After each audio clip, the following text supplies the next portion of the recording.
Well, thank you for providing me with this opportunity to say a few words, really. I'm perhaps not quite as the title was advertised, but various things have emerged lately to do with record verification, and I thought it would be quite useful to air some of these issues. Earlier this year, I was contacted by one of these very rare organisms called a mycologist from down in South Wales, who was having a Victor Meldrew moment. Call it that. Do you remember Victor Meldrew, the television comedy series? He was always suffering from dead bodies on his front lawn and large packages appearing in the drive he'd never ordered. And I think his famous catchphrase was, "I just don't believe it." This particular recorder couldn't believe what was going on. Nowadays, perhaps not quite so surprised about some of these moments, because almost all of them of late, I'm afraid, can be traced back to Natural Resources Wales, and this particular Victor Meldrew moment was another one sparked off by their activity. It concerned a site down in South Wales, which had its fungi well recorded, and indeed it contained a very interesting range of fungi. But unfortunately, there was a proposal to alter its management substantially that would probably destroyed the fungi. But Natural Resources Wales didn't feel able to object to this proposal because none of the records had been verified, whatever we decide verification might mean. Looking at the records, she was so exasperated because the records had been made by at least 2, if not 3, of the leading field mycologists in Britain, probably under contract, I think, even to Welsh government. But somehow these records had failed to be verified. I suspect one of the issues was that the records were actually made by the people that should be doing the verification. But the box-ticking culture of Natural Resources Wales didn't allow any alternative strategy but to ignore these records. It's a bit like, I suppose, and now, of course, we realise some of these grassland fungi are of international importance. There's some of the few organisms we have in this country which are internationally important. So you can have the equivalent on a field in mid-Wales of having a blue whale, a giant panda, a snow leopard, and maybe a Bengal tiger, all occupying the same field. Species that sort of level of world threat. And the records might have been made by David Attenborough himself, but I'm afraid Natural Resources Wales didn't feel able to make any use of the records unless they'd been verified. So I'm afraid it's goodbye giant pandas. You're going to be replaced by a chicken farm, and I'm afraid there's nothing we can do about it because of this lack of verification. So I set about, again, trying to resurrect. I started this whole process with the lichens many years ago. I got as far as the letter C through the alphabet, ground to a halt because of problems with species names, not having enough names in the dictionary in order to correct some of the modern interpretations of species. It's all ground to a halt. We never easily managed to resolve at that stage the need to update the species dictionary. So I've been advised that we had 33,000 lichens records from the BIS area, and we had just over 600 recorders or combinations of recorders who had made those records. And somehow we were to try and find a way through all this to verify them all. Needless to say, the sun shone one day, and I decided that I ought to get out. Now, of course, I might remark that verification is sometimes quite straightforward. If, for example, I was given a list of lichens by one of the foremost leading British lichenologists for, this is up in the Nant-Franken, I think, valley up in Snowdonia, and it included a number of Arctic alpine species, I'd probably feel obliged to accept those records because the habitat fits. But there are other occasions when we do have some more difficult decisions to make. Anyway, the sun shone and I decided I had to get on with my gardening. I live in one of those houses where gardening, normally gardening just means keeping a few bushes and climbers and things in check. If I don't do regular gardening, I can't find the house. So this is the front of my house. The chimney, not interesting to note, sports a wonderful example of the National Vegetation Classification W1 type wet woodland. Now, if I submitted that record, I think probably whoever was asked to verify a record of a W1 woodland from the top of a chimney might well be reaching for their red pencil, but there it is, sprouting nicely from the top of the chimney. And you can barely see it, but buried in there is a little privet hedge, which was in a rather tatty state, and I'd resolved that I had to cut it back in order to regenerate it. It was supported partly by a wooden fence, which the fungi mostly ate, so I didn't have much of a wooden fence left. So I set about to try and deal with this hedge. I parted the hedge with my secateurs and was about to make a cut when I noticed, to my great interest, this rather fine lichen growing on the stems of this is common privet, by the way, our native species as well, not the introduced Japanese one.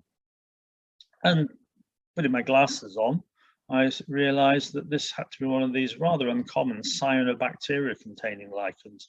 And it is in fact a Leptogen cyanescens. And if you look at its distribution, sorry, apologies for rather a blurred image, but you'll see that it's absent from almost all of central and eastern England, eastern Scotland. So it's one of these species that's very much one of our Celtic rainforest species.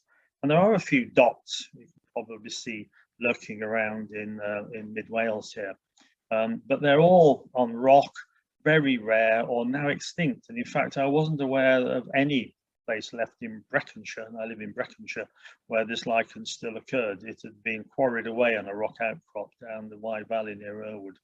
And the two dots in Radnorshire are extremely tiny populations. So really this was, and the last thing, I mean, I've never seen it on a tree anywhere in central Wales. It's normally on rock.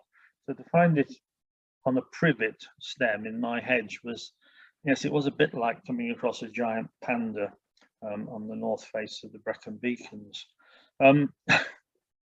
Anyway, so that put paid to the hedge trimming. Couldn't trim the hedge anymore, abandoned that. So moved on to try and tidy up. You wouldn't believe it, but buried in there underneath all that ivy is an ancient apple tree, which had partially collapsed a few years before. I'd kept it going, despite the fact that it kept imperiling my old barn there, because we couldn't, the March Rapid network, were uncertain as to what on earth it was, and all our best endeavours to name it failed, and the decision now is that it's just a chance seedling, and the apples it produces are barely edible, I'm afraid, so its future is by no means assured. Anyway, tidying up the ferns around the side of that, I discovered this particular lichen.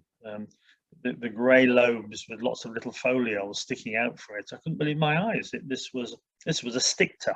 It's a sticta canariensis, sometimes known as Duforii.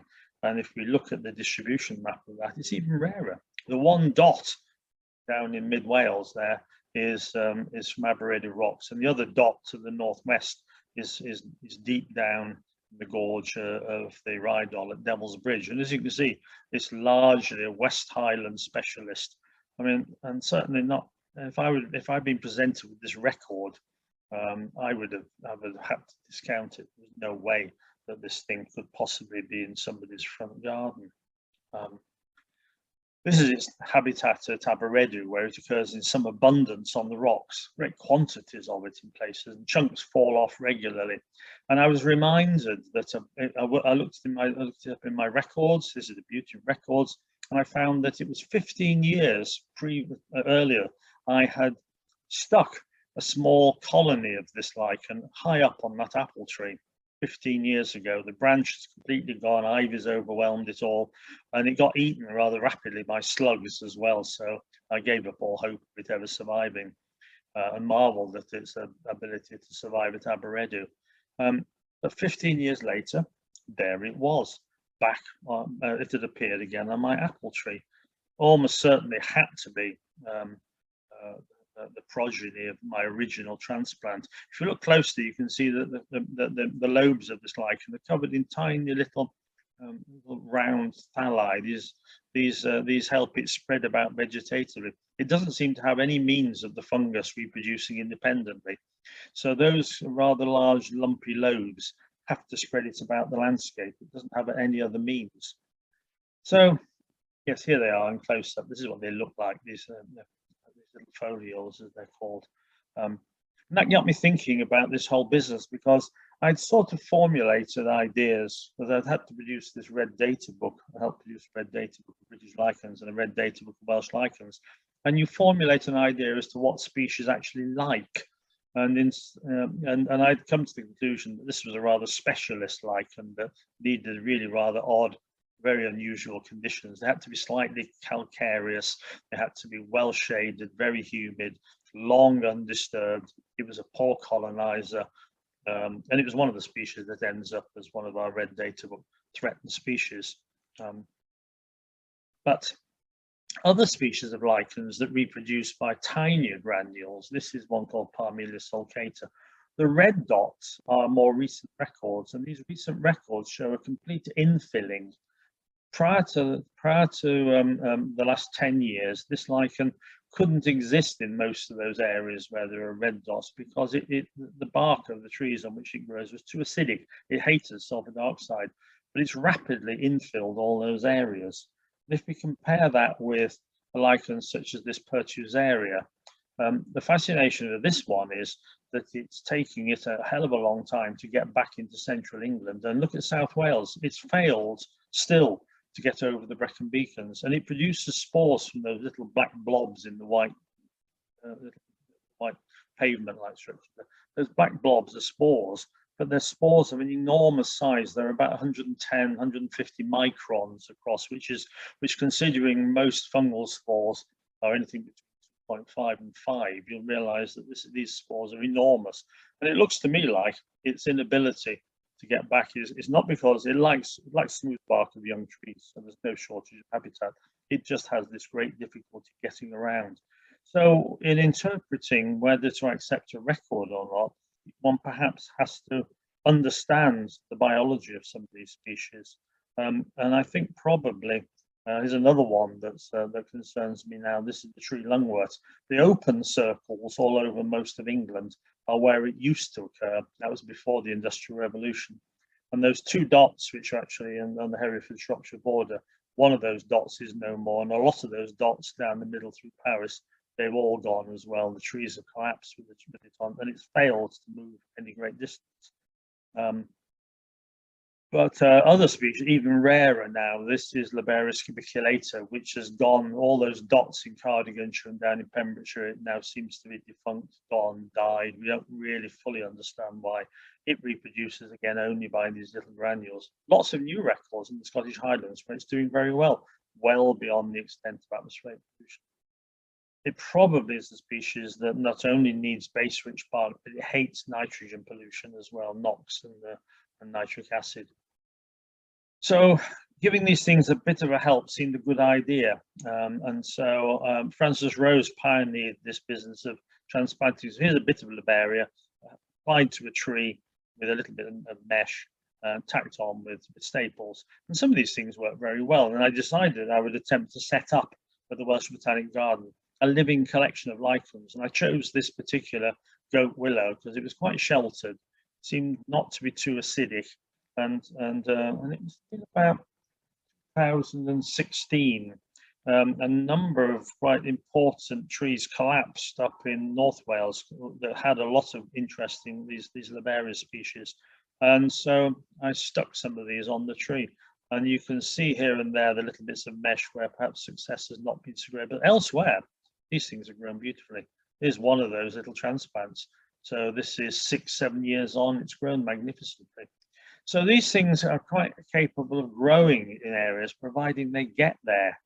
But it's very difficult for us to judge whether some of these species, whether a record of some of these species is acceptable or not. But some of these can turn up. Long distance transport doesn't seem to happen at all regularly. The only place, here's Liberia scubiculata, which is still holding on the tree there, it's struggling on.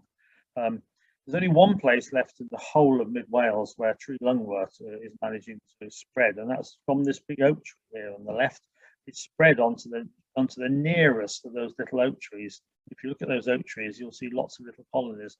And I found this about 10 years ago near Beulah, and another 5-10 years on, the Liberia globes on these trees have produced enough propagules to spread to the next row of trees.